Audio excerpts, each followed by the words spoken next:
अस्सलाम वालेकुम। Cap 3 lecture 4 start हो गया है। क्या हाल है जी सीएमए का? अच्छा है अभी तक?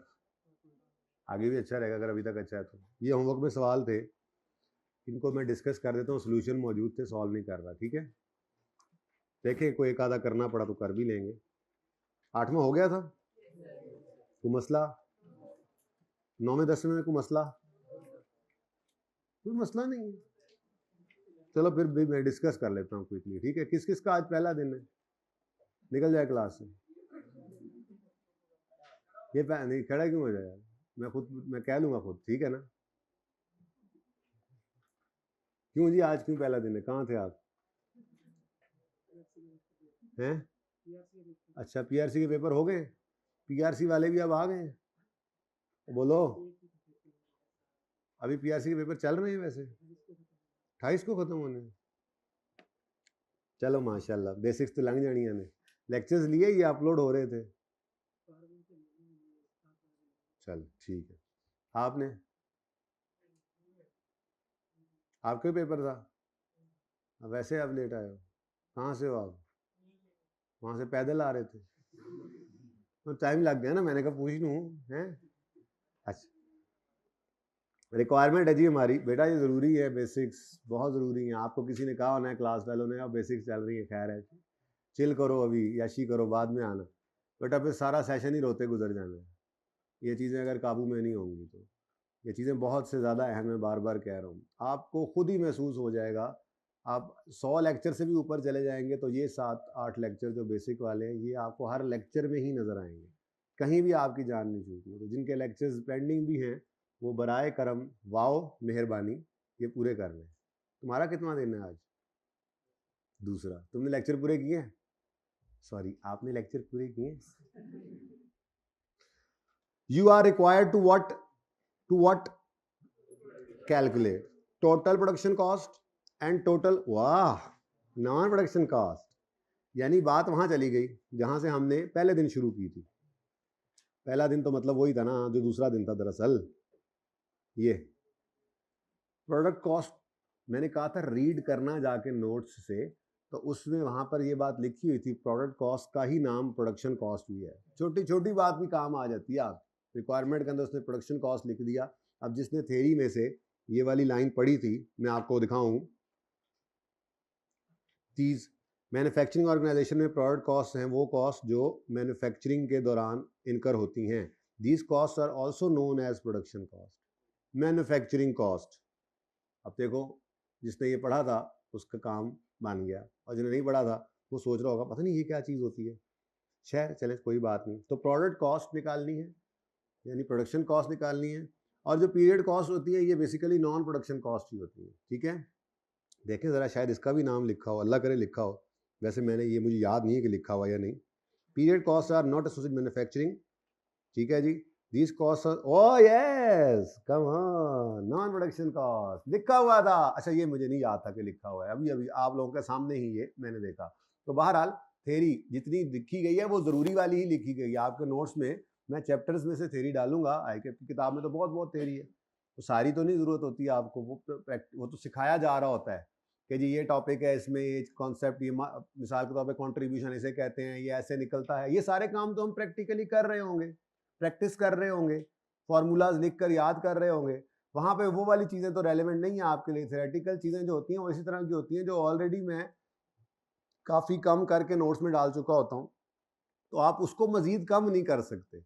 नोट्स के अंदर मौजूद थ्योरी बहरहाल बिल्कुल बगैर किसी एक लफ्ज़ को भी छोड़े पढ़नी है, और उसके बाद चैप्टर एंड होने के बाद मैंने आपको कहा हुआ है कि आपने फिर उस चैप्टर को ऑडिट करना है। हाँ, अभी बेसिक्स के अंदर तो मुझे ये सहूलत है, आप ऑडिट नहीं कर सकते क्योंकि ऐसा कोई चैप्टर एग्जिस्ट ही नहीं करता।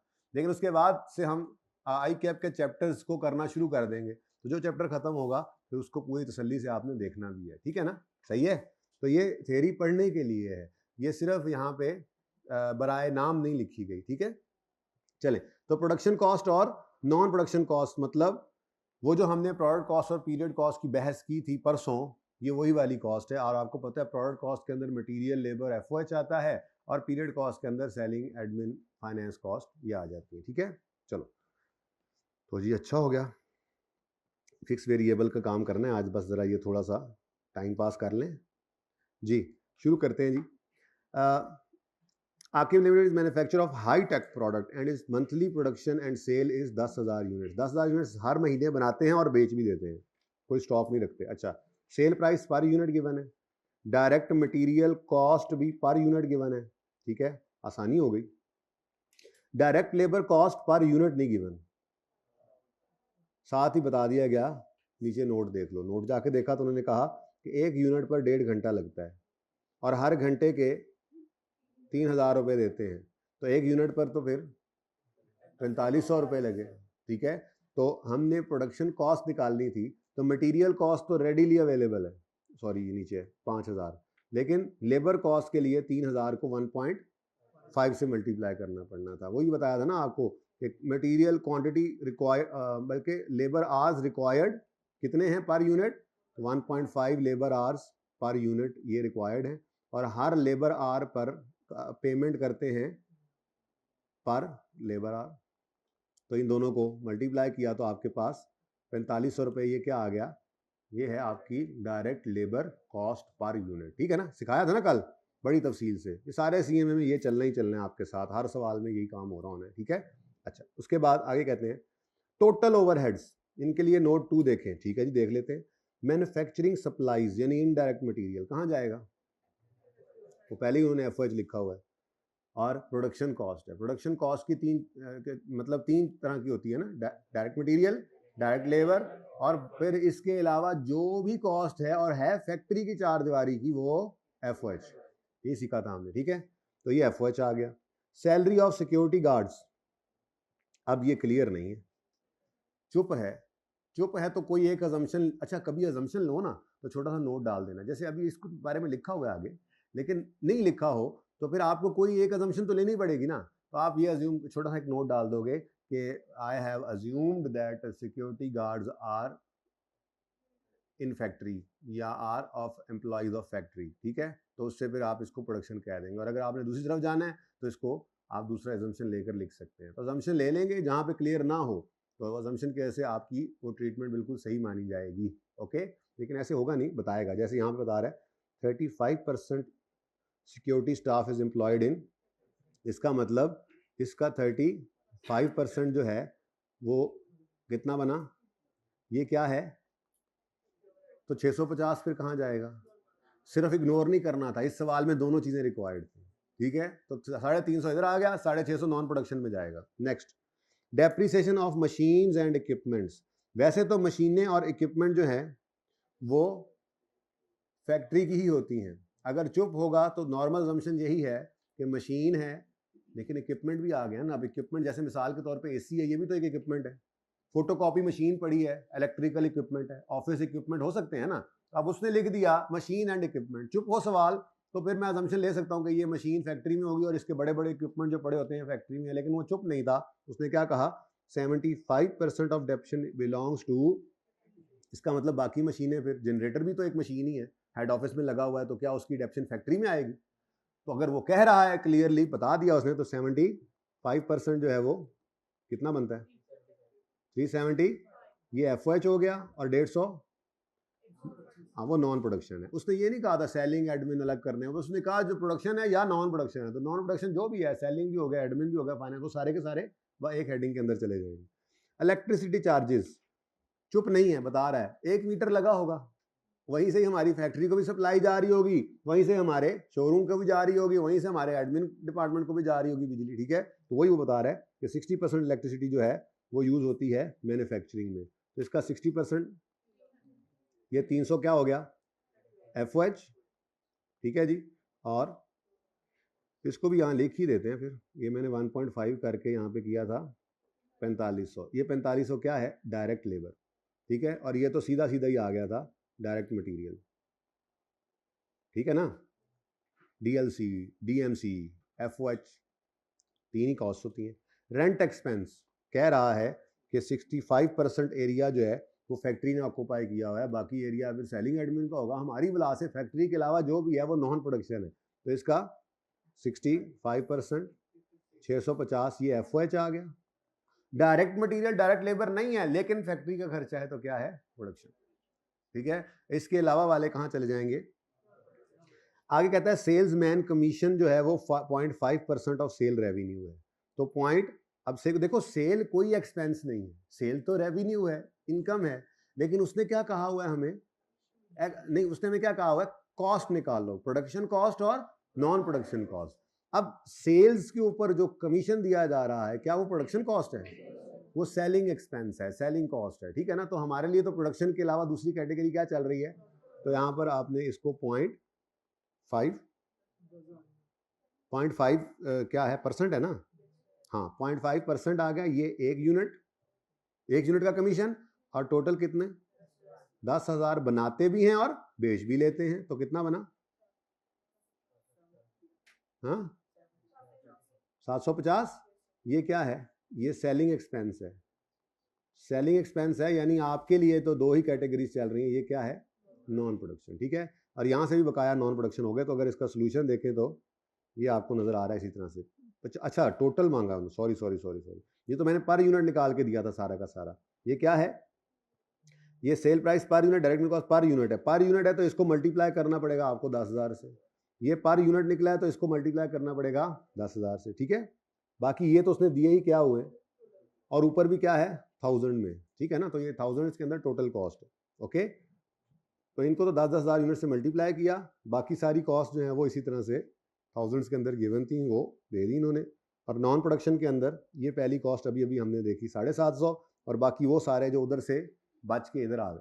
ठीक है, तो इनमें कोई मसला तो नहीं आना चाहिए मेरे ख्याल से, इजी था सवाल। सोल्यूशन था इसका, हाँ था ना, वही तो देख रहा हूँ। अगले का सोल्यूशन था, सोल्यूशन वाले सवाल में कभी मसला हुआ है, इसकी क्या रिक्वायरमेंट है, oh calculate sale price per unit. अब सेल प्राइस का फॉर्मूला आपको बताया था, याद है कि अगर आपने सेल प्राइस निकालनी है तो आप क्या करोगे, सारी cost, direct material cost, direct labour cost, FOH cost, ये होगी प्रोडक्शन। अब उसने सेल प्राइस कही है, देखो बेटा जब आप कोई प्रोडक्ट बेचते हैं ना तो सिर्फ उसको बनाने की कॉस्ट नहीं रिकवर कर रहे होते आप, उसको बनाने की और उसको बेचने की और एडमिनिस्ट्रेशन कॉस्ट, ये सारी कॉस्ट टोटल कॉस्ट ऐड करते हैं, और फिर आप प्रॉफिट का एलिमेंट ऐड करके सेल प्राइस डिटरमिन कर रहे होते हैं। ये हमने फॉर्मूला बनाया था, जिनका पहला दिन, अब उनको क्या पता ये क्या फॉर्मूला होता है, वैसे है किधर, वैसे ये बात यहां से शुरू की थी हमने, प्रोडक्ट कॉस्ट, पीरियड कॉस्ट, फिर हमने कहा था कि ये सेल प्राइस कैसे निकलती है, कॉस्ट प्लस प्रॉफिट, कॉस्ट के अंदर प्रोडक्ट कॉस्ट भी और पीरियड कॉस्ट भी। एक बड़ा अच्छा सा टेबल भी यहाँ पे बना हुआ है, ये आपके नोट्स में। मैन्युफैक्चरिंग बिजनेस की अगर बात करें तो मैन्युफैक्चरिंग बिजनेस की टोटल कॉस्ट पकड़ेंगे और उसमें प्रॉफिट ऐड करेंगे तो हम पहुंचेंगे सेल प्राइस। ठीक है ना, सारी कॉस्ट, तो सवाल के अंदर जितनी कॉस्ट भी थी वो सारी की सारी हमने ढूंढनी थी। यही मैंने लिखा है, direct material, direct labour, FOH, और उसके बाद सेलिंग हो, एडमिन हो, फाइनेंस हो, जितनी कॉस्ट नॉन प्रोडक्शन में है वो भी ऐड करेंगे, टोटल कॉस्ट आएंगी, उसमें प्रॉफिट, अपना रिक्वायर्ड प्रॉफिट ऐड करेंगे और कोट करेंगे अपनी प्राइस के जितने की हम चीज बेचेंगे। ठीक है, सही है ना कि नहीं, सही सही कि नहीं सही यार, वो परसेंटेजेस रहती रह रही है ना, रहने दो, अच्छा है, इतना बोरिंग काम है, मेरा दिल नहीं कर रहा।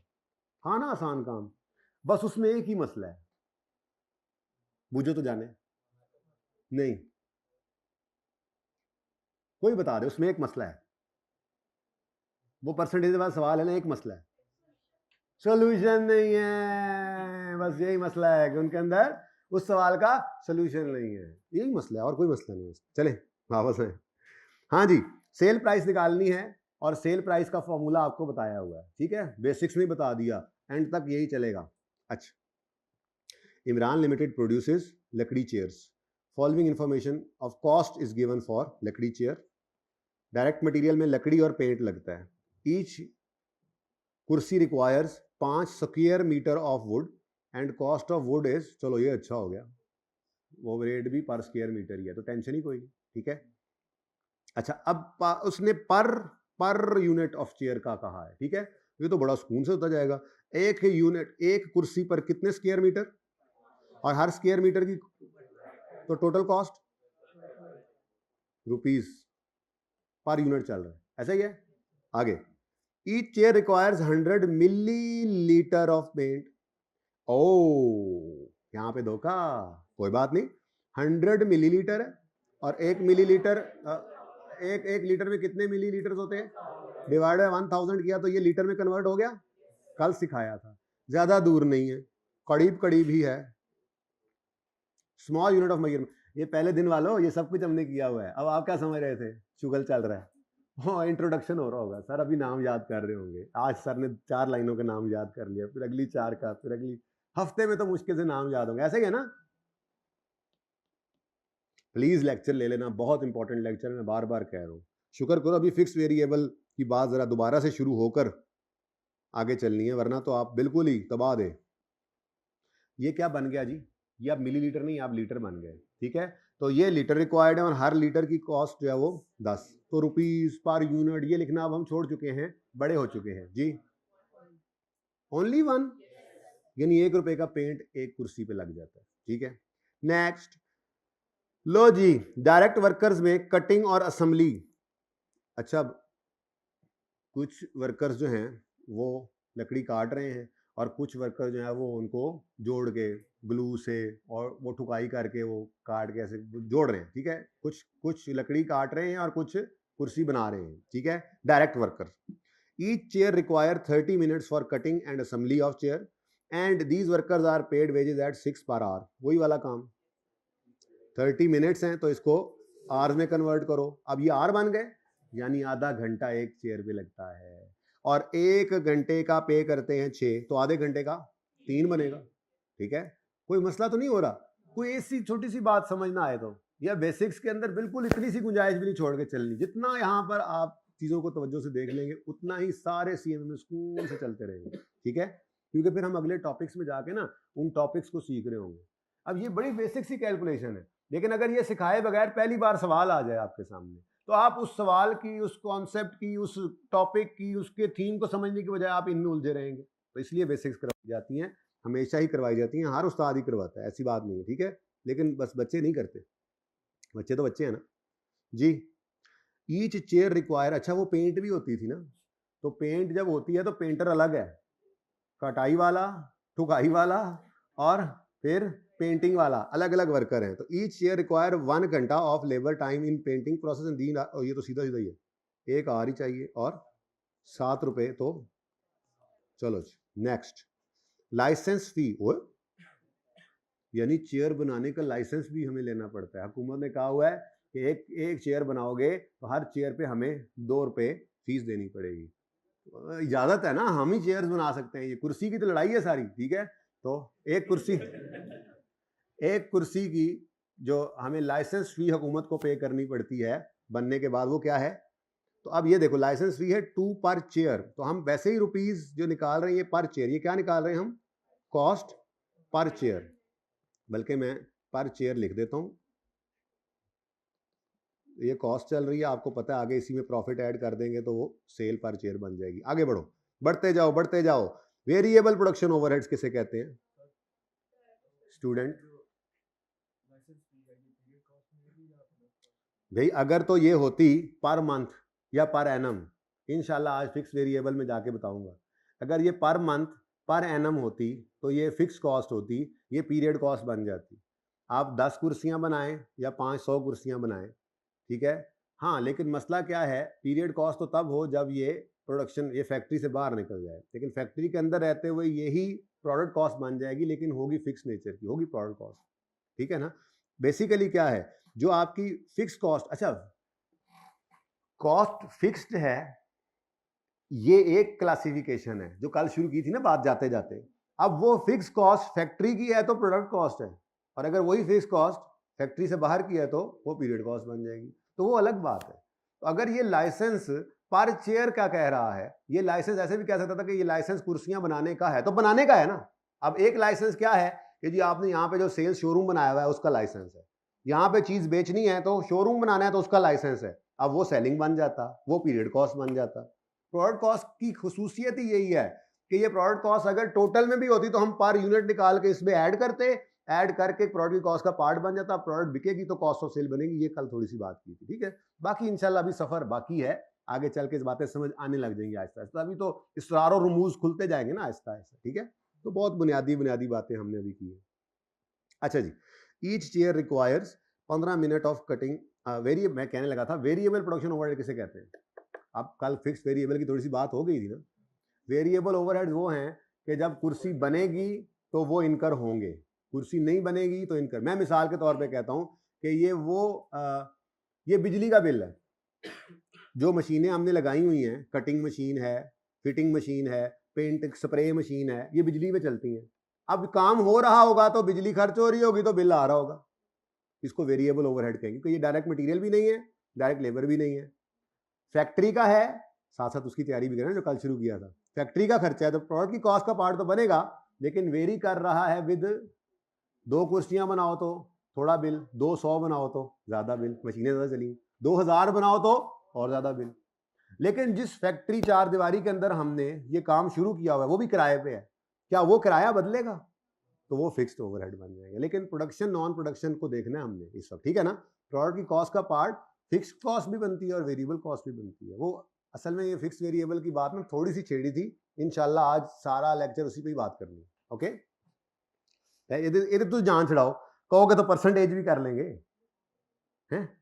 नहीं, अच्छा चलो जी। Each chair require 15 minute of cutting machine time and this cost company rate of 2 per machine are. मतलब एक कटिंग मशीन एक चेयर पर 15 मिनट चलती है, और मशीन जब 1 घंटा चलती है तो 2 रुपए लगते हैं, ये लिखा हुआ है ना। तो कोई बात नहीं, ये भी वैसे ही चलना है, 15 मिनट आवर्स में कन्वर्ट करो और 2 रुपए जी, 0.8 आने लग जाते हैं। Fixed production overhead, production production production, तो ये अच्छा प्रोडक्शन हो या नॉन प्रोडक्शन हो, चूंकि हमने सेल प्राइस पे जाना है तो ये प्रोडक्शन कॉस्ट भी प्लस नॉन प्रोडक्शन कॉस्ट कौन सी थी? सेलिंग, एडमिन, फाइनेंस, ये सब की सब लेनी है हमने, ठीक है।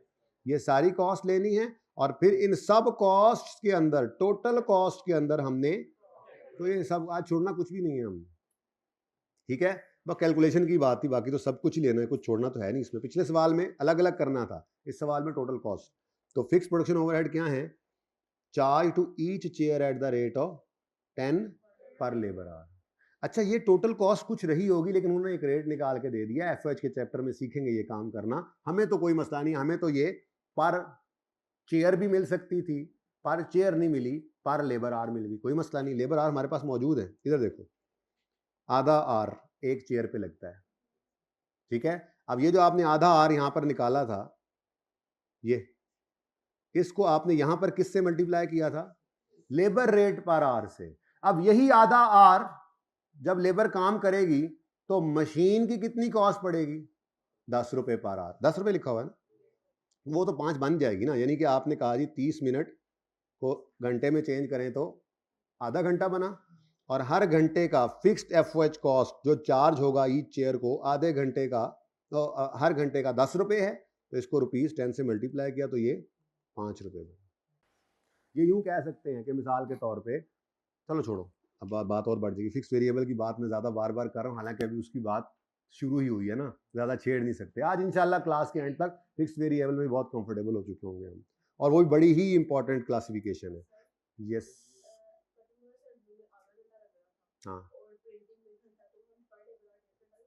बेटा, वो उसने बेस बना दी ना एक लेबर। हाँ, ये आप कह सकते हैं कि ये कह सकते हैं कि जी आप पेंटिंग के ऊपर 1 घंटा लगा रहे थे। थोड़ा सा सवाल के अंदर मैं कह सकता हूँ कि अपने बनाए हुए सवाल ऐसे ही होते हैं, ठीक है ना, थोड़ी सी कमजोरी है, ठीक है। वो कमजोरी यही है, बस ये कह सकते हैं कि आपके डायरेक्ट वर्कर्स ही पेंट भी कर रहे हैं और कटिंग मशीन और असेंबली मशीन भी कर रहे हैं। तो पेंटिंग जो है बिल्कुल 1 आर भी कह सकते थे, आप ले सकते हैं, लेकिन मैंने सवाल बनाते यही सोचा था कि वही 0.5 आर होने क्लियर होना चाहिए था इसको, ठीक है। यहाँ पर अगर आप इसको सही करें तो आपको सही सवाल हो तो उसमें यूं लिखा होना चाहिए ₹10 per cutting and assembling labour hour पर।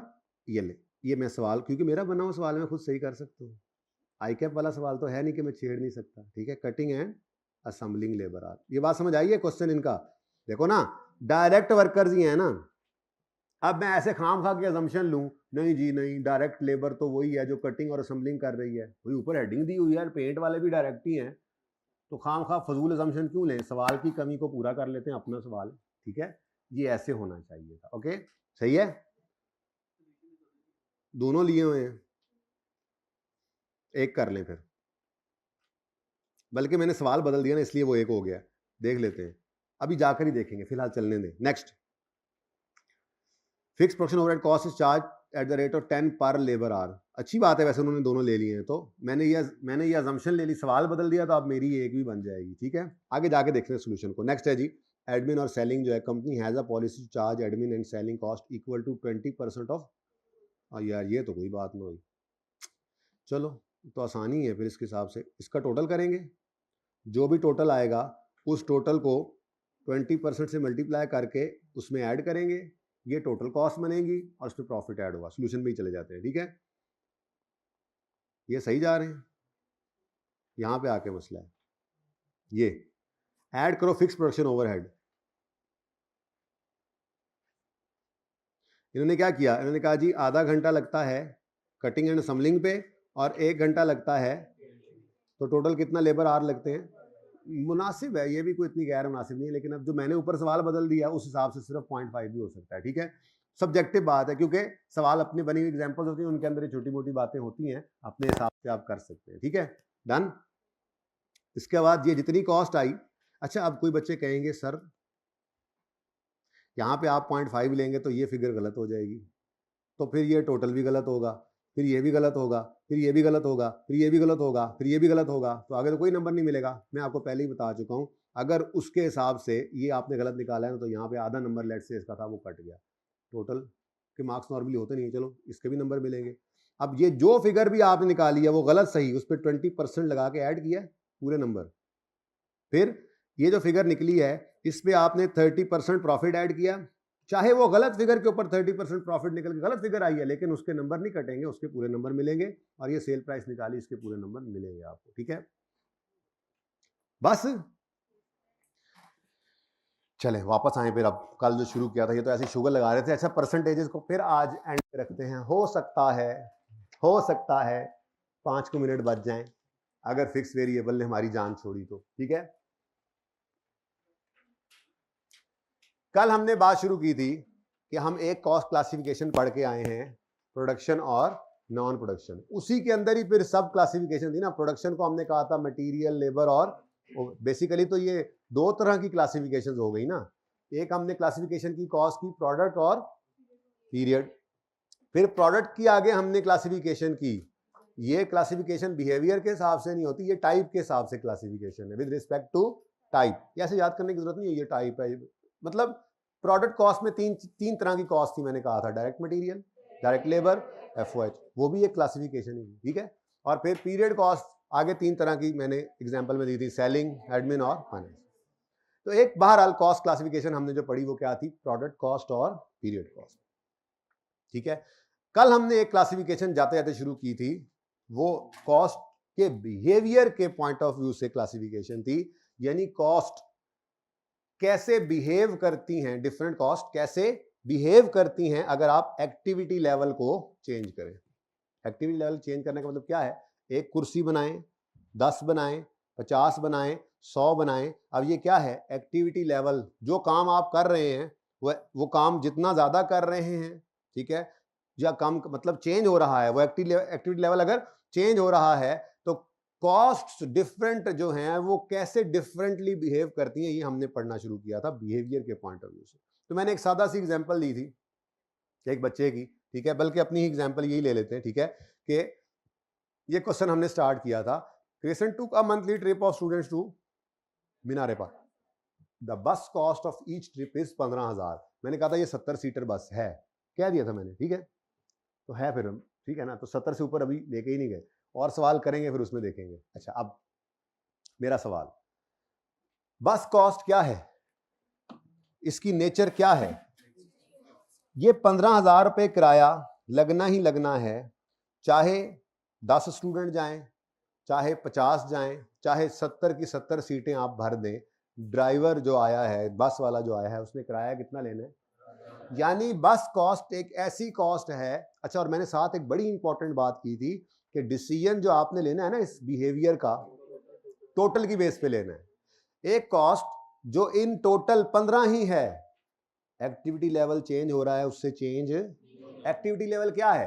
क्रिसेंट कॉलेज के लिए ये ट्रिप में नंबर ऑफ स्टूडेंट्स, ये उनका एक्टिविटी लेवल। जैसे किसी फैक्ट्री के अंदर जो प्रोडक्शन वाले यूनिट्स हैं वो उनका एक्टिविटी लेवल है, तो इस एक्टिविटी ट्रिप के अंदर जो एक्टिविटी लेवल चेंज हो रहा है वो क्या है? Number of students. ठीक है, नंबर ऑफ स्टूडेंट्स सितंबर में 30 गए, अक्टूबर में 50 गए, नवंबर में 70 गए, तो नंबर ऑफ स्टूडेंट्स चेंज हो रहे हैं, लेकिन आपकी जो टोटल बस कॉस्ट है ये चेंज नहीं हो रही। पता ही है आपको, बस ने तो उतना ही किराया लेना है। आप 5 सवारियां बिठा के ले जाएं, उसमें आपने बुक की हुई है ना बस, तो आप 5 सवारियां बिठाएं या आप 70 बिठाएं। बल्कि आप तो कहेंगे कि सर कोई नहीं, 10-15 ऊपर भी हो गए तो दरमियान में खड़े हो गए, मीनार पाकिस्तान तक जाना है, हम खड़े होकर चले जाएंगे, ठीक है, कोई मसला नहीं है, छत पे भी बिठा लेंगे, लेकिन मैंने आपको कहा था नहीं 70 ही रखें बस, ठीक है, सीट बाय सीट, अच्छा नहीं लगता, ठीक है। तो वो कॉस्ट जो इन टोटल एक्टिविटी लेवल के बदलने से ना बदले, उसको हमने क्या कहा था, वो क्या होती है? Fix cost. ठीक है, तो ये बस कॉस्ट जो है इसका असली नाम क्या बना? Fix cost. ये तो हमारी एग्जांपल में बस कॉस्ट थी ना, लेकिन ये आइंदा से बस कॉस्ट नहीं हुआ करेगी, आइंदा से इसका नाम अब हम फिक्स कॉस्ट रखें। ठीक है जी, तो इस फिक्स कॉस्ट को अगर हम देखें तो इन टोटल ये सेम है, एक्टिविटी लेवल के बदलने से बदल, डिसीजन ले लिया कि ये क्या है? फिक्स्ड। अब अगली बात हम इसके बाद देखते हैं। फिक्स कॉस्ट जो होती है, जैसे जैसे आप एक्टिविटी लेवल बढ़ाते हैं ये कॉस्ट, नंबर ऑफ हेड्स बढ़ते जाते हैं ना। जैसे मैंने पर हेड की एग्जांपल दी थी कि भाई साहब अकेले गए पेपर देने, कैब करवा के तो 1000 रुपये इन्हें पड़ा, 2 दोस्त चले गए तो कैब वाले ने तो 1000 ही लिया, लेकिन इनको 500-500 पर हेड पड़ा। 4 दोस्त चले गए तो कैब वाले ने फिर भी 1000 ही लेना है, लेकिन इनको पर हेड 250-250 पड़ा। 5 चले गए औखे सौखे होकर, तो कैब वाले ने फिर भी 1000 ही लेना है, लेकिन इनको पर हेड 200 पड़, ठीक है, 200 रुपया पड़ गया। तो जो फिक्स कॉस्ट होती है उसकी नेचर क्या है? इन टोटल वो सेम रहती है, एक्टिविटी लेवल चेंज होने से चेंज नहीं होती, लेकिन जैसे जैसे आप एक्टिविटी लेवल बढ़ा रहे हैं, नंबर ऑफ स्टूडेंट्स बढ़ रहे हैं, नंबर ऑफ यूनिट्स बढ़ रहे हैं, तो पर यूनिट पर हेड शेयर जो आप कर रहे हैं वो कम होता जा रहा है, जिसको इकोनॉमीज ऑफ स्केल का कॉन्सेप्ट भी कहते हैं। ठीक है, तो बहरहाल ये दोनों चीजें मैंने आपको कल दिखाई थी। देखें जी, 15,000 टोटल है, डिवाइड बाय 30 बच्चे जाएं तो हर स्टूडेंट के हिस्से, मिसाल के तौर पे ये कॉलेज वालों ने पैसे नहीं दिए, बच्चों ने खुद दिए, अगर तो जब ये 30 बच्चे गए होंगे तो बस के किराए की मद में इनको पर हेड इनको कितनी कॉस्ट पड़ी होगी? तो 15,000 बटा 30, 500 हर बच्चे ने दिया। अगली बार उन्होंने कहा यार सारी सीटें खाली थी, किराया तो बस ने उतना ही लेना है, और बच्चे तैयार करो ताकि पर हेड हमें कॉस्ट कम पड़े, तो अगली बार 50 तैयार हो गए। अब जो किराया है वो तो 15,000 ही था अगले महीने भी, लेकिन अब हर बच्चे को कितने कितने पड़े, और मोटिवेट हुए लो यार, 200 रुपया बच गया, और लोग तैयार करो, अगली बार 70 ले आए। अब वही किराया था तो पर हेड 214। तो फिक्स कॉस्ट की नेचर क्या है? In total remains same, activity level के बदलने से बदलती नहीं है, but decreases per unit if activity level increases. ये लिखा हुआ है, कहीं लिखने की जरूरत नहीं है, लेकिन इसके ग्राफ्स चूंकि मैंने बनाए थे वो मिट गए हैं, तो वो फटाफट बना लेते हैं। ठीक है, तो टोटल फिक्स कॉस्ट का ग्राफ एक स्ट्रेट लाइन बनी थी, और पर यूनिट फिक्स कॉस्ट का ग्राफ, लेकिन आपने कभी भी पर यूनिट पर बेस करके डिसीजन नहीं लेना भाई, कंफ्यूज हो जाओगे। ठीक है ना, डिसीजन हमेशा किस बेस पर लेना है? तो टोटल में ये सेम है, पर यूनिट तो बाद में फिर एक उसका बिहेवियर देखा कि पर यूनिट में फिर ये कैसे बिहेव कर रही है। डिसीजन लेने के लिए पर यूनिट को नहीं देखा था, डिसीजन लेने के लिए हमने क्या किया था? टोटल को देखा था। ठीक है, तो कल हमने एक ग्राफ बनाया था,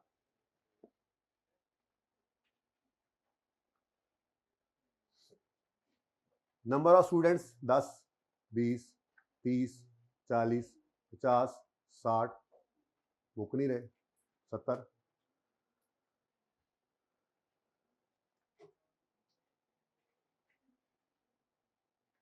यहां पे हमने एक्स एक्सिस पे नंबर ऑफ स्टूडेंट्स लिए थे, स्कूल डेंट्स, और वाई एक्सिस पे हमने रुपीस टोटल बस कॉस्ट ली थी। ऐसे ही है ना, टोटल बस कॉस्ट, जिसका अब असल नाम हमें पता लग चुका है, ये क्या है? Total fix cost. ये टोटल फिक्स्ड कॉस्ट, ठीक है। तो क्या था? 15 था। क्या किया था कल? कल वाले 5, 10, 15, 20, 25, तो 5000, 5K लिख दो। चलो कल भी ऐसे ही किया था, ताकि कल वाला आपको दोबारा नोट ना करना पड़ जाए ना। ये आपने कल किया हुआ था। मैं जरा सारी पिक्चरें एक सामने रखना चाह रहा हूँ ना, फिक्स को भी टोटल पर यूनिट, फिर वेरिएबल को भी टोटल पर यूनिट, फिर एक तीसरी नस्ल की भी चीज़ होती है, उसको भी देखेंगे इंशाल्लाह, ठीक है। उसकी तैयारी में थोड़ा सा इसको स्मार्टली करते हैं, उसकी भी तैयारी रखें ना। दंद पाता साहब तुझे। हाँ ठीक है। फिर 10, 20, 30, 40, 50, 60 और 70।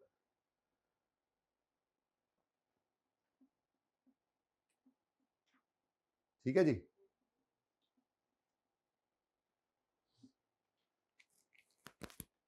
डस्टर ਇੱਥੇ ਹੁੰਦਾ ਸੀ,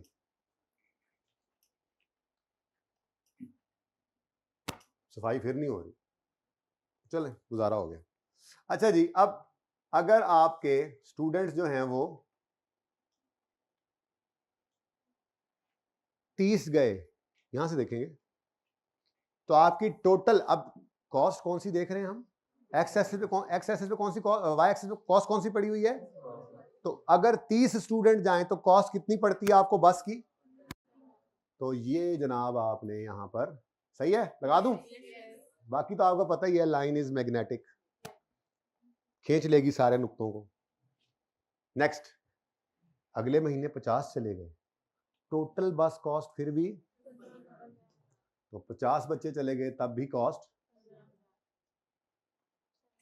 70 चले गए तब। बहुत जरूरी है, ग्राफ्स आते नहीं है सिलेबस में, लेकिन ग्राफ से चीज याद रह जाएगी आपको, बिहेवियर देख लेंगे आप, बाकी फिर सारी जिंदगी अब इसमें चलना ही है, इस कॉन्सेप्ट ने आपके दिमाग में, ठीक है। तो अब अगर आप, अच्छा मैंने कल एक बात की थी कि अगर कोई भी बच्चा नहीं ना गया, तब भी बस वाले ने कहना है पायन मैनू तो 15,000 दो ना, बुकिंग की थी आपने, मेरी तो दिहाड़ी गई ना, तो इसलिए कोई बच्चा भी ना जाए तो 15,000, ठीक है। तो ये एक स्ट्रेट लाइन कल बनी थी, ये स्ट्रेट है, ओके, स्ट्रेट लाइन है। तो ये किसका किसका ग्राफ है? टोटल बस कॉस्ट आपकी एग्जांपल के हिसाब से, और दरअसल टोटल फिक्स कॉस्ट का ग्राफ जो होता है, टोटल फिक्स कॉस्ट का ग्राफ वो एक स्ट्रेट लाइन है। यही तो कॉन्सेप्ट है कि फिक्स कॉस्ट ऐसी कॉस्ट है जो इन टोटल एक्टिविटी लेवल के चेंज होने से चेंज नहीं होती, ठीक है। तो ये जनाब टोटल बस कॉस्ट, आपकी एग्जांपल वाला लफ्ज नाम लिख दिया, और यहां पर असल नाम क्या है इसका? Total fix cost. समझे समझे, ध्यान से समझें। अभी वेरिएबल आएगी, फिर उसके बाद एक ऐसी कॉस्ट आएगी जो मिक्सचर होगी, अलग अलग करना सीखेंगे। सारी अकाउंटिंग इसी को ही करते करते गुजरेगी हमारी, कॉस्ट वाली अकाउंटिंग। अच्छा, दूसरा हमने क्या देखा है जी? दूसरा हमने इसका जो बिहेवियर देखा है वो पर यूनिट के हिसाब से देखा है, ठीक है। तो नंबर ऑफ स्टूडेंट 10, 20, 30, 40, 50, 60, 70, बस।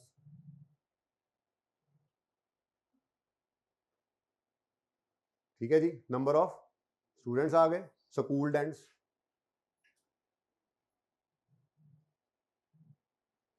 कौन सी कॉस्ट यहां पर लेना चाह रहे हैं आप?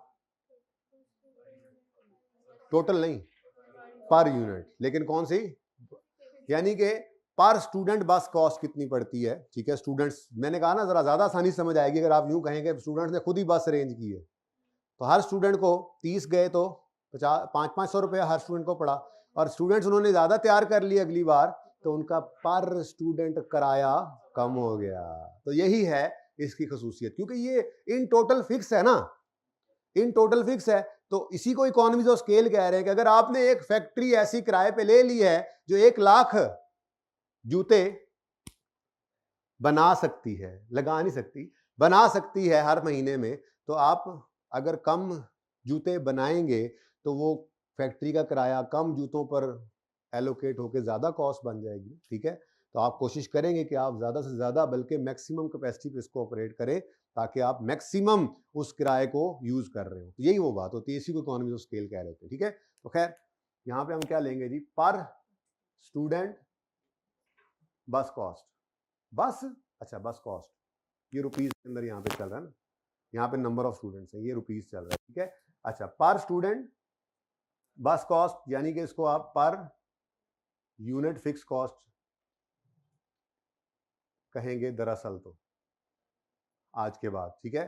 तो कितनी है, 500 है, 100 किया था कल, तो 100, 200, 300, 400, 500।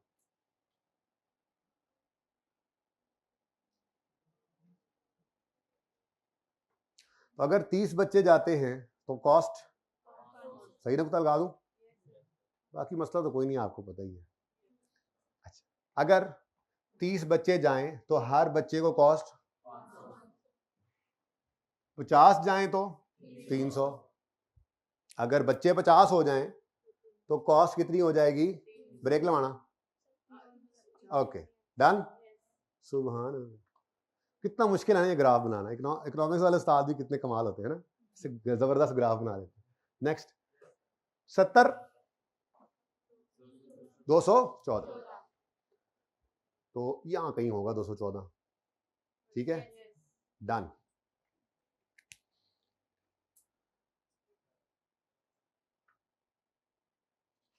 ये आहिस्ता आहिस्ता थोड़ा नीचे रखो इसको, रुख नीचे की तरफ ही है, ठीक है ना, ये आहिस्ता कर्व है, डिक्रीजिंग ट्रेंड है, लेकिन इकोनॉमीज ऑफ स्केल है ना, चलते चलते बहरहाल ये कहीं तक किसी हद तक कांस्टेंट होने की तरफ, बहुत स्लो हो जाता है इसका डिक्रीज आहिस्ता आहिस्ता, एक हद तक ही इकोनॉमीज ऑफ स्केल मिल सकती है ना, ठीक है।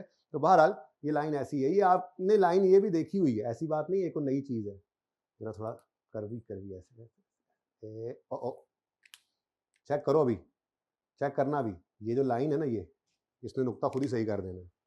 लो भाई, ये किसका ग्राफ, ये पर स्टूडेंट बस कॉस्ट है, जिसको आप उर्फ आम में पर यूनिट फिक्स कॉस्ट कहेंगे।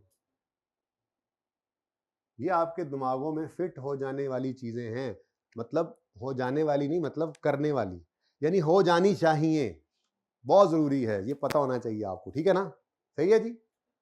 Total fix cost, per unit fix cost, total fix decision किस बेस पे लिया, टोटल पे, इन टोटल कांस्टेंट रहती है, एक्टिविटी लेवल बदल रहा है, कॉस्ट नहीं बदल रही, तो ये फिक्स कॉस्ट है। हाँ, ये डिसीजन लेने के बाद हमने पर यूनिट इसका बिहेवियर चेक किया, तो नंबर ऑफ यूनिट्स बढ़ते जा रहे हैं, एक्टिविटी लेवल बढ़ा रहे हैं, तो पर यूनिट ये कॉस्ट कम हो रही है। ये हमने सिर्फ इसका पर यूनिट में बिहेवियर देखा है, डिसीजन इस बेस पे कर चुके हैं, ठीक है, कोई मसला। अगली चीज मैंने कही थी, अब बच्चे ट्रिप पे जाएंगे, सुबह जाएंगे शाम को आएंगे, तो कुछ मनोरंजन का भी बंदोबस्त करना पड़ेगा, ठीक है। तो एक बर्गर जो है, एक डील है बर्गर वाली, 800 रुपए का एक बर्गर है, वो भी बच्चों को लेकर देना है हमने, ठीक है। तो हम किधर गया, एंड बर्गर कॉस्ट पर बच्चा इज 800। पेपर के बाद भूख लगी इसको, अकेला गया, तुम ही गए थे ना कल, है ना, तुम ही थे ना, तुम अकेला गया था, पेपर के बाद वापसी भूख लगी तो, अच्छा वो ट्रिप 1000 का आना जाना है, ठीक है ना, कैब वाला वहीं रुका हुआ था, 1000 सस्ते जमाने थे हैं। अच्छा चले, तो अब वापसी में भाई ने एक बर्गर खाया, इन्होंने कल 250 रुपए वाला बर्गर खाया था ना, ओके 200 वाला खाया था, 200 वाला बर्गर इसने खाया, अंडे वाला, शामी भी नहीं था उसमें। अब अगर ये दो दोस्त जाएंगे तो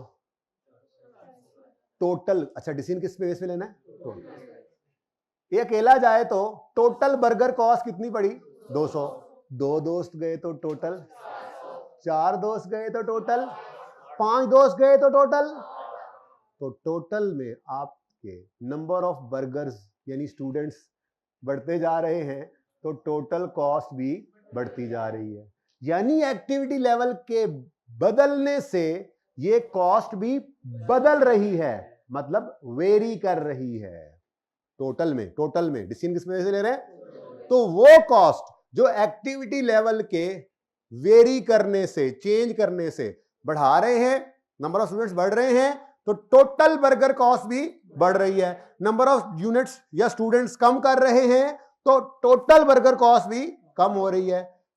तो वेरिएशन अगर एक्टिविटी लेवल में लाएं तो इन टोटल एक कॉस्ट चेंज हो जाए, वेरी कर जाए, तो उसका नाम वेरिएबल अकाउंटेंट्स, कॉस्ट अकाउंटेंट्स का नाम क्या रखा? ये तो वेरिएबल कॉस्ट है, ये तो एक्टिविटी लेवल के बदलने से बदलती है, ठीक है ना? तो यही हमारी इस एग्जांपल के अंदर है, ठीक है। एक स्टूडेंट जाए तो कॉलेज वालों को कितनी कॉस्ट पड़ेगी बर्गर की? 800। अगर 30 आ गए तो 24,000 रुपए बर्गर की कॉस्ट पड़ेगी, और अगर 50 आ गए और अगर 70 आ गए हैं, अब देखो डिसीजन किस बेस पे लेना है, बस ये याद हो जाए ना कभी आपको, मसला तो है ही कोई नहीं सारी जिंदगी में। डिसीजन किस बेस पे ले रहे हैं? टोटल, ठीक है। तो टोटल को देखो, अब स्टूडेंट्स चेंज होने से ये कॉस्ट चेंज हो रही है, स्टूडेंट्स वेरी कर रहे हैं, कॉस्ट भी वेरी, स्टूडेंट्स वेरी करते हैं, कॉस्ट वेरी नहीं करती, remains same, remains fixed, fix cost. Student very करते हैं तो टोटल में कॉस्ट वेरी करती है, सेम नहीं है, वेरी कर रही है, वेरिएबल कॉस्ट, ठीक है। तो वेरिएबल कॉस्ट सब कुछ लिखा हुआ है, इसकी डेफिनेशन मैं सिर्फ बोल रहा हूं, लिखनी नहीं है, वहां पे लिखी है नोट्स में, ठीक है ना, बस समझें इसको और दिमागों में बिठाएं इसको, ठीक है। तो वो कॉस्ट जो एक्टिविटी लेवल के बदलने से बदले उसको क्या कहते हैं? इन टोटल डिसीजन किस पे लेना है, वो क्या कहलाती है? Variable cost. तो चलो ग्राफ बनाते हैं, टोटल की बेस पे डिसीजन है ना, इसलिए मैंने टोटल पहले लिखा हुआ है, ठीक है। तो यहां पर आप total burger cost, burger cost, ठीक है, यानी टोटल वेरिएबल कॉस्ट, वो भी लिख ही देता हूं, टोटल वेरिएबल कॉस्ट, ये इसका असल नाम, ऊपर वाला एग्जाम्पल नाम, ठीक है। तो यहां पर हमने कॉस्ट ले ली रुपीस के अंदर, ओके, और नंबर ऑफ स्टूडेंट्स यहाँ पे 10, 20, 30, 40, 50, 60, 70 और बस। अब मेरा स्केल है ना, मेरा ग्राफ है, तो गुजारा कर लें बस इसके साथ।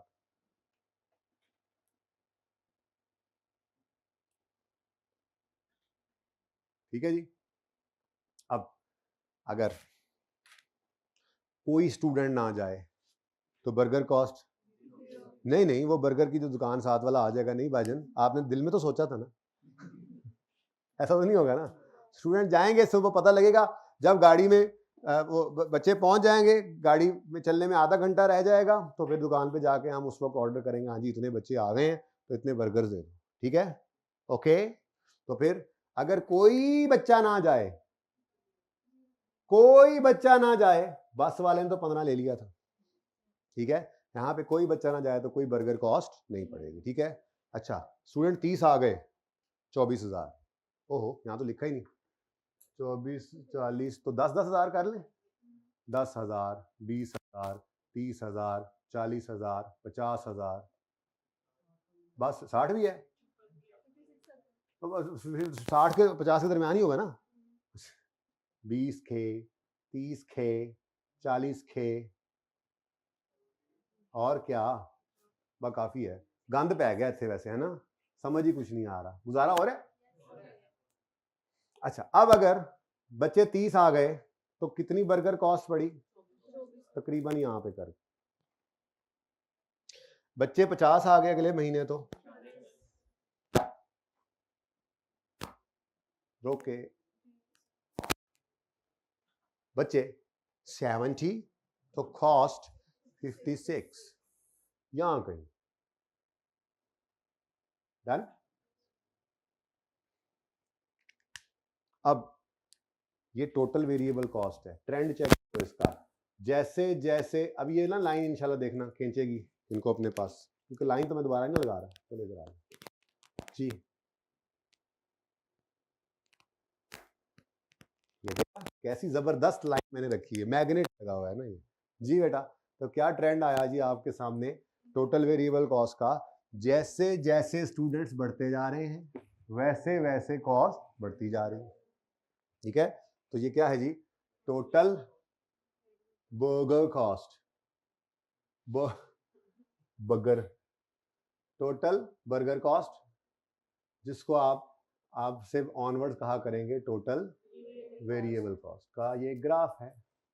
तो जैसे हमने, तो देखो डिसीजन इस बेस पे, ठीक है, डिसीजन इस बेस, ओके, टोटल की बेस पे। अगर टोटल में एक्टिविटी लेवल के बदलने से कॉस्ट नहीं बदल रही तो वो सेम फिक्स कॉस्ट, नाम ही उसका फिक्स, ठीक है। और अगर बदल रही है, वेरी कर रही है, तो वेरिएबल। बस मैं दूसरा ग्राफ बना लूं, फिर पार्ट 2 शुरू करना, ठीक है। अच्छा जी, अब मुझे बताओ पर स्टूडेंट बर्गर कॉस्ट कितनी है। भाई देखो ये सारी चीजें ना फिलहाल मेरी असम्पशन के हिसाब से है, ना तो बस 70 से ऊपर सीटों वाली थी, ना नीचे सीटों वाली थी, ना ही आपको ये ना कहना कि उसको जाके हम कहेंगे अब तो 70 बर्गर हो गए, डिस्काउंट ही दे दो। आएगा सवालों में डिस्काउंट, पर अभी तो नहीं है ना। अभी विदाउट डिस्काउंट कोई भी चीज चेंज नहीं हो रही, ना फिक्स कॉस्ट ना वेरिएबल कॉस्ट। खुद से नहीं सोचने लग जाना सर डिस्काउंट आएगा, हो सकता है हम ऑर्डर बड़ा करें तो वो डिस्काउंट दे दे, लेकिन अभी नहीं, अभी नहीं, अभी तो वो 1 रुपया नहीं छोड़ रहा, ठीक है ना। तो अगर एक बर्गर लेने जाएं तब भी 800 का, 30 लेने जाएं तब भी 800 का, 70 लेने जाएं तब भी 800 का। चेक करना है तो चेक कर लो, चेक कर लो। टोटल बर्गर कॉस्ट कितनी है, 24,000। अगर मैं, मुझे पता है कि आपको ये नजर आ रहा है, लेकिन समझो ये सवाल में नहीं गिवन ना, आपने खुद निकालना है चेक करने के लिए। तो आप क्या कहोगे, टोटल बर्गर कॉस्ट 24,000 है और टोटल स्टूडेंट्स 30 हैं, तो पर स्टूडेंट बर्गर कॉस्ट कितनी है। आप 24,000 को डिवाइड करोगे 30 से, 24,000 सी डिवाइड करोगे 30 ए से, तो आंसर क्या आया। ये चेक करने का तरीका बता रहा हूं आपको, यही तो हमने चेक किया करना है आगे जाके, जब कॉस्ट को देख के अंदाजा लगाएंगे ये फिक्स्ड है या वेरिएबल है। असल कहानी तो वहां तक पहुंचानी है हमने। सवाल तो ऐसे सवाल चलते चलते आएंगे, ऐसे कॉस्ट गिवन होंगी, वहां से डिसाइड करना होगा ये फिक्स्ड है, वेरिएबल है, सेमी वेरिएबल है, यहीं से पता चलेगा। वो तो नहीं लिखा होगा ना यहाँ पर कि कितने रुपए, ये तो निकालनी पड़ा करेगी, ये निकालनी पड़ा करेगी, ये खुद निकालनी पड़ा करेगी आपको, ठीक है ना। बहरहाल चेक करें जी, अगर आप 24,000 को डिवाइड करते हैं 30 से तो आंसर कितना आता है। अच्छा, आप 40,000 को 50 से करते हैं तो फिर 800, आप 56 को 70 से करते हैं तो ओ, तो ये तो पर स्टूडेंट यानी पर यूनिट सेम है, तो आपने पकड़ लिया वेरिएबल कॉस्ट की दो निशानियां हैं। जैसे फिक्स कॉस्ट की दो निशानियां हैं ना, टोटल में देखते साथ ही नजर आ गया टोटल में सेम है, और अगली बात पर यूनिट में कम भी होगी। ऐसे ही दूसरी निशानी देखते साथ नजर आया कि चेंज हो रही है एक कॉस्ट एक्टिविटी लेवल के चेंज होने से, लेकिन एक तीसरी मुसीबत अभी आ रही है ना, सेमी वेरिएबल। इसलिए सिर्फ इसको देखकर ये नहीं डिसाइड कर लेना कि ये वेरिएबल है, आगे चल के बताता हूं सेमी वेरिएबल। सिर्फ इसको देखकर नहीं, अगला टेस्ट भी लगाना पड़ेगा। पर यूनिट अगर सेम है तो फिर हम कहेंगे ये पर यूनिट में सेम रहती है, और एक्टिविटी लेवल के बढ़ने से बढ़ रही है, कम होने से कम हो रही है, तो ये क्या है, वेरिएबल कॉस्ट। तो अगर आप गिराफ बनाएं, गिराफ पर स्टूडेंट बर्गर कॉस्ट का रुपीस में, ठीक है, यानी पर यूनिट वेरिएबल कॉस्ट का, और स्टूडेंट्स तो वही हैं 70।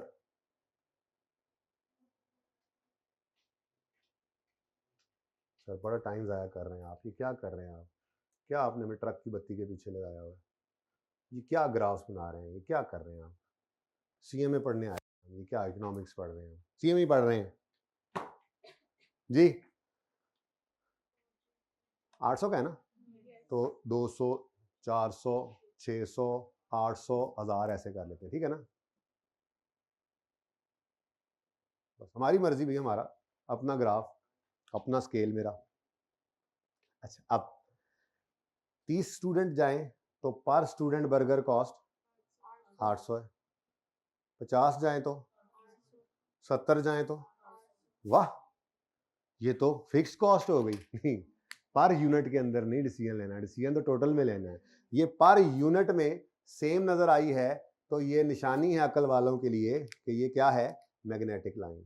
ये क्या है, अच्छा सॉरी, ये क्या है, ये वेरिएबल कॉस्ट है, ठीक है, जो कि टोटल में चेंज हो रही है लेकिन पर यूनिट में सेम हो, ठीक है, टोटल में चेंज हो रही है, मैंने बढ़ रही नहीं कहा, क्योंकि आप अगर वापसी का सफर इख्तियार करें तो कम भी तो हो रही है, चेंज बोलना ज़्यादा बेहतर है। टोटल में चेंज हो रही है और पर यूनिट में कांस्टेंट है, सेम है, तो ये है निशानी अकल वालों के लिए कि ये कौन सी कॉस्ट है, तो पर स्टूडेंट वर्ग कॉस्ट या पर यूनिट वेरिएबल कॉस्ट। ठीक है जी, ये असल नाम है इसका। अब इसकी डेफिनेशंस पढ़ते हैं कि अब उनको याद करने की ज़रूरत नहीं है, वो अब आपको याद है, तो रट्टे रुट्टे नहीं लगाने होते, कॉन्सेप्चुअली चीज़ों को समझ लें, पार्ट 2 शुरू कर लें आप, फिर बस याद ही है वो।